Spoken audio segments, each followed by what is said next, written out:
நமது நாயகம் ஸல்லல்லாஹு அலைஹி வஸல்லம் அவருடைய மௌலூது மஜ்லிஸ் சிறப்பாக நடைபெற்றது. அல்ஹம்துலில்லாஹ். யா அல்லாஹ் இதை கபூல் செய்வாயாக. இந்த மஜ்லிஸின் துவா பர்க்கத்தை கொண்டும் எங்கள் நாயகம் ஸல்லல்லாஹு அலைஹி வஸல்லம் நம்முடைய துவா பர்க்கத்தை கொண்டும் ஃபக்கீர் முகமது அவர்களுக்கும் அவருடைய பீவிக்கும் அவருடைய மகன்களுக்கும் அதே போல மன்சூர் அவர்களுக்கும் அவருடைய குடும்பத்தார்களுக்கும் சம்பதிகளுக்கும் யா அல்லாஹ் நீண்ட ஆயுளை வழங்கி அன்பாளிப்பாயாக, நிறம் வர்க்கத்தை வழங்கி அன்பாளிப்பாயாக, உடல் நட்சுபத்தை ஏற்படுத்தி வழங்கி அன்பாளிப்பாயாக.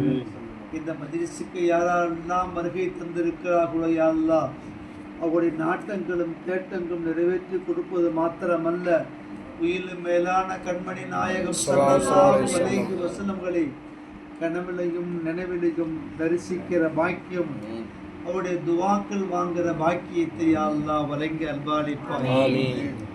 அல்லாஹு தஆலா குர்ஆன் ஷரீஃபில் உலகத்தில் படைக்கப்பட்ட எல்லா வஸ்துக்களும் ஒன்று அல்லாஹ்வை சஜிதா செய்து, ரெண்டு தஸ்பீஹ் செய்து, மூணாவது நபிகள் நாயகம் ஸல்லல்லாஹு அலைஹி வஸல்லம் ஸலவாத்தும் சலாமும் நபியை ஈமான் கொண்டு இருக்கிறது.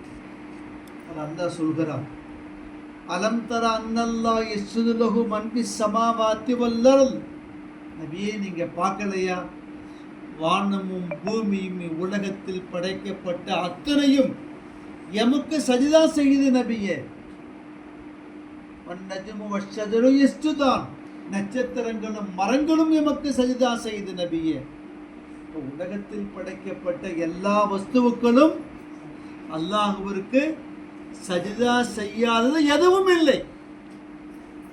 மீண்டும் அல்லாஹ் சொல்றான், சப்பஹ லில்லாஹி மா ஃபிஸ் ஸமாவாத்தி வ மா ஃபில் அர்த். இன்னொரு ஆயத்து, யுஸப்பிஹு லில்லாஹி மா ஃபிஸ் ஸமாவாத்தி வ மா ஃபில் அர்த் வலாக்கின் லா தஃப்கஹூன தஸ்பீஹு. வானமும் பூமியும் உலகத்தில் படைக்கப்பட்ட எல்லா சகல வஸ்துக்களும் அல்லாஹுவை துதிக்காத, அல்லாஹுவை புகழாத, அல்லாஹுவை நினைக்காத எதுவுமே உலகத்தில் கிடையாது. மூணாவது, உலகத்தில் படைக்கப்பட்ட எல்லா வஸ்துக்களும் நபிகள் நாயகம் ஸல்லல்லாஹு அலைஹி வஸல்லமுக்கு தரூது சொல்லாத, சலாம் சொல்லாத, ஸல்லல்லாஹு அலைஹி வஸல்லம் ஈமான் கொள்ளாத உலகத்தில் எதுவுமே கிடையாது. அதனால சொல்லுவாங்க, நீங்கள் டேலா கட்டி மலம் ஜலம் கழித்து தண்ணி கிடைக்காத ஒரு கட்டத்தில் நீங்கள் டேலா கட்டி நீங்கள் பிடிக்கிறீங்க, டக்குன்னு பிடிச்சிடாதீங்க. அந்த டேலா கட்டி தட்டுங்க 3 தடவை. ஏன்னா அல்லாஹ் அல்லாஹ்ன தஸ்பீஹ் செய்யும், அது அல்லாஹ்வை திக்ர் செய்யும், ஏதாவது ரூபத்தில் நபியை புகழ்ந்து கொண்டிருக்கும். அதை எடுத்து அதை வச்சா அது ஒரு அதபு குறையும். அப்போ நீங்கள் தட்டிட்டீங்கன்னா தஸ்பீஹ் செய்கிறத, திக்ர் செய்கிறத, தொழுகிறது என்ன செஞ்சிடும், அது நிப்பாட்டிடும். அப்போ உங்களுடைய அசுத்தங்களை நீக்கிட்டு செய்யலாம், அதை நீங்கள் போட்டுடலாம். அப்படிங்கிறது அறிஞர் பெருமக்கள், ஞானவான்கள், மகான்கள் இந்த விஷயத்தை குர்ஆன் ஹதீஸ் அடிப்படையில் நமக்கு சொல்கிறாங்க. அப்போது உலகத்தில் எல்லா படைப்பினங்க என்ன செய்யுது, ஒன்று அல்லாஹ்வுக்கு சஜிதா செய்யுது, ரெண்டு மூணாவது தஸ்பீஹ் செய்யுது. செய்யாத யாரு? இந்த 3 அதிகம் செய்யாத மக்கள் யாரு? மனுஷன் தான். ரெண்டாவது ஜின்னு. ஜின்னு கெட்ட ஜின்னு தான், நல்ல ஜின்னு செய்யுது. மனிதன் தான் என்ன செய்யுது இல்லை, அல்லாஹ்வுக்கு செய்ய வேண்டிய தொழுகைய. ஆனால் சூரியன் சஜிதா செய்யாமல் உதயமாகுவதும் இல்லை, என்ன உயர்வதும் இல்லை. நீங்கள் செடி கொடி எல்லாம் ஆடுகிறதை நினைக்கிறீர்கள், காத்தில் ஆடுவதல்ல, அல்லாஹ்வை துதிக்கிறது, தொழுகிறது. நீங்க பறவைகள் பறந்து போகும் பார்க்குறீங்களா, அது முன்னாடி ஒரு பறவை போகும், அதுக்கு பின்னாடி எல்லா பறவையும் போகும், எல்லாம் ஒரே மாதிரியா போகுது. என்ன தெரியுமா, அல்லாஹ்வை தொழுதுட்டு போகுது, பறந்துகிட்டே தொழுகுது. மனசு தொழுகிறானா, லைட்டில் போகிறா, தொழுகு நேரம் வந்துச்சு, ஆகா எது கிபிலா திசை நம்ம தொழுது அப்படி இருந்தானா, எத்தனை தொழுக மனிதன் கலா வாக்கிறான். அல்லாஹ் தஆலா அந்த நிலையிலிருந்து பாதுகாத்து அல்லாஹ்விற்கு எல்லா நிலையிலும் நன்றி உள்ள விசுவாசிகளாக அல்லாஹ் ஆக்கி அருள்வார்.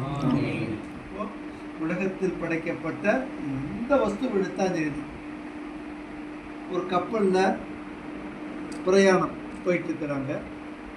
இந்த கப்பல் ஓட்டுபவர் நபி மீது ஸலவா சொல்லிக்கிட்டே போறார்.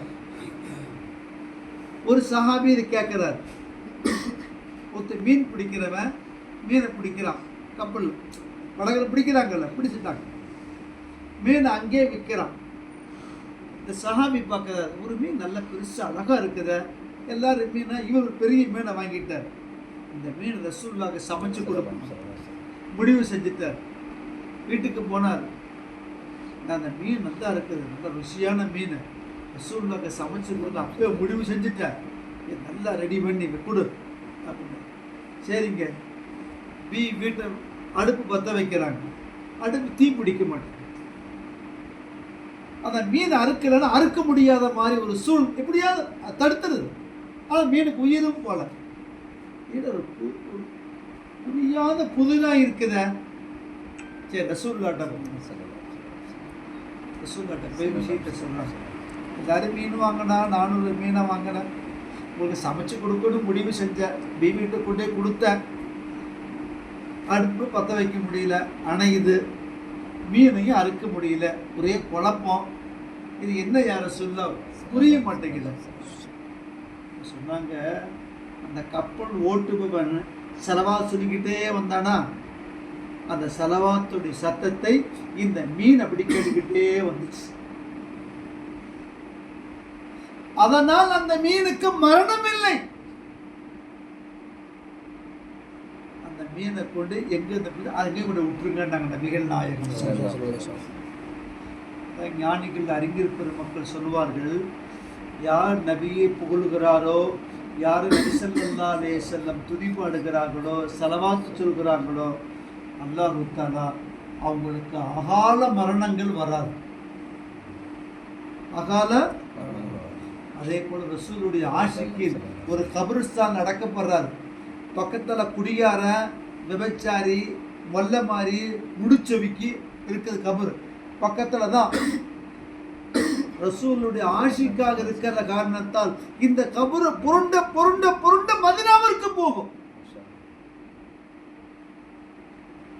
தோண்டி பார்த்தா என்ன இருக்காது, கபர் இருக்காது. நிறைய இந்த மாதிரி வரலாற்று சம்பவம் இருக்குது. சொன்ன டைம் எடுத்துக்கிட்டே போகும். ஸல்லல்லாஹு அலைஹி வஸல்லம் அபூபக்கர் சித்திக் எல்லாம் கோஹைக்குள்ள போறாங்க. கோஹைக்குள்ள பார்த்தா ஒரு ஓட்டையா இருக்குது. எல்லா ஓட்டையை துணியை வச்சு கல்லை வச்சு இங்க எல்லாம் அடக்கிட்டாங்க. ஒரு ஓட்டை கீழே இருக்குது, ஒரு ஓட்டை கீழே இருக்குது. துணி இல்லை, ஒன்றும் இல்லை. சரி, நம்ம காலை வச்சிருச்சுங்க, அழுத்திக்குவோம். காலை வச்சு அழுத்திக்கிற சொல்ல நீங்கள் படுத்துக்குங்கன்னா, பாம்பு என்ன நினச்சா இஷாரா பண்ணுச்சு. அபூபக்கர் சித்திக் கேட்குற மாதிரி அபூபக்கர் சித்திக் ஒரு கொத்து கொத்துச்சு. மீண்டும் கொத்திருச்சு. உடம்புல அப்படியே விஷ புழு வாயி வலி தாங்க முடியாமல் அவர் கண்ணிருந்து அழுந்துட்டார். தண்ணி வந்துருச்சு. என்ன அபூபக்கர் சித்திக், இது இன்னமும் ஒன்று கடிச்சிருச்சு, எடுக்க காலம் சர்ன்னு பாம்பு வரும். ஏன் கொத்துன? ரசூலுல்லாஹ் உங்களுடைய சிறப்பு, உங்களுடைய மகத்துவத்தை முன்னுள்ள நபிமார்கள் ரசூலுமார்கள் சொன்ன நான் கேட்டேன். நான் அல்லாஹ்ட்ட துவா செஞ்சேன், இந்த குகையை நீங்கள் தங்குவேன்னு சொன்னாங்க. நான் அல்லாஹ்ட்ட துவா செஞ்சேன், யா அல்லாஹ் எனக்கு மௌத்து கொடுத்துடாத. அந்த நபியை நான் பார்க்கணும், அந்த நபியை நான் பார்த்து அவங்கள்ட்ட ஆசீர்வாதம் வாங்கணும். அது வரைக்கும் எனக்கு மௌத்து கொடுத்துடாத அப்படின்னு நான் அல்லாஹ்விடத்தில் கேட்டேன். அந்த வாய்ப்பு வழங்கி கிடைச்சிருச்சு. இந்த அவங்களுக்கு தோழர் அபூபக்கர் விட்டு அடைச்சி வச்சா நான் எப்படி பார்க்கறது? அதுக்குள்ள இந்த இடத்த விட்டு கடந்து போயிட்டீங்கன்னா இவர் உங்கள் மேலே ஆசிக்கணும், உங்களுக்காக அழிஞ்சிருவார். இப்போ கொத்தனா தான் லாய்க்கு போட்டுனா கொத்தனை இல்லைன்னா உங்களுக்கு தரிசிக்கிற பாக்கியம் கிடைக்காத. எது சொல்லுச்சு? நிறைய அவர் சல்லல்லாஹு அபூபக்கர் எங்கப்பா பாம்பு கிடச்சிது சஹாபி யார சொல்லுங்க. எச்சி எடுத்து வச்சாங்க.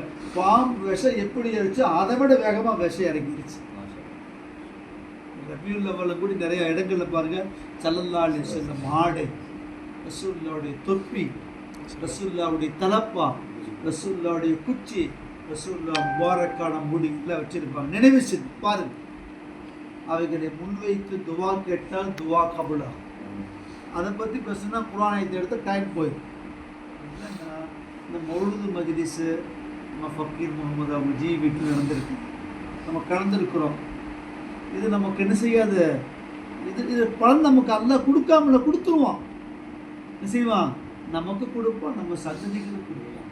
அந்த பாக்கியத்தை அல்லாஹ் தஆலா வழங்கி அர்ப்பணிப்பானாக. வாஹிரு தஅவானா